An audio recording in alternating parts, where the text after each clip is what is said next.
how to deal with leaking due to leg gaps. So when you add extra fluff, sometimes you get a little bit of gaping in the leg like this. So how do you prevent that while still getting enough absorbency in your diaper? So this is a pretty common problem for anybody that uses snake inserts, bifolds, trifolds, pre-folds, pre-flats, fitteds. And the way you accommodate that is by letting out the rise snap by one, adjusting the bottom row snaps, and making sure that you adjust also in the back, the positioning on the back, because those three factors all make sure that you have a good leg seal to prevent leaking. So what we're going to do is show you kind of walk step by step with how I go through and make those small adjustments. So once you've let out the rise snap by one, like we've done here, you're going to do your diaper like you normally would. So you tuck your gusset into the inner thigh, into the panty line, make sure that you run your finger along there, and you're going to adjust your hip snap if needed. Inward, this one seems okay right here. Inward to seal that.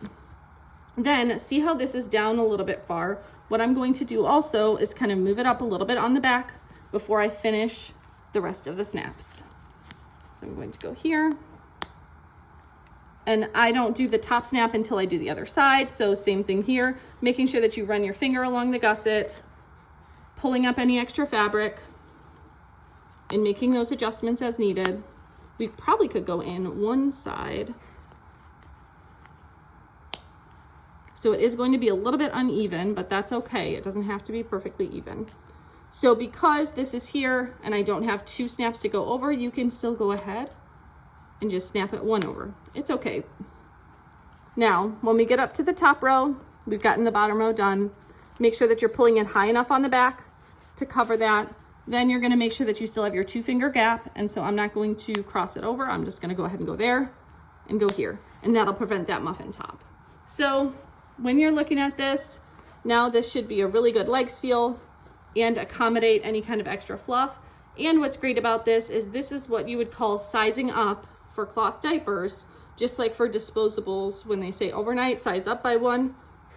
This is a good way to size up by one. You add an extra insert, let it out, and that gives you more front to back coverage for when you need to have a belly, like when you have a belly sleeper or a side sleeper, or even if they're on their back and they're starting to leak up the back, it gives you more coverage up top versus downward.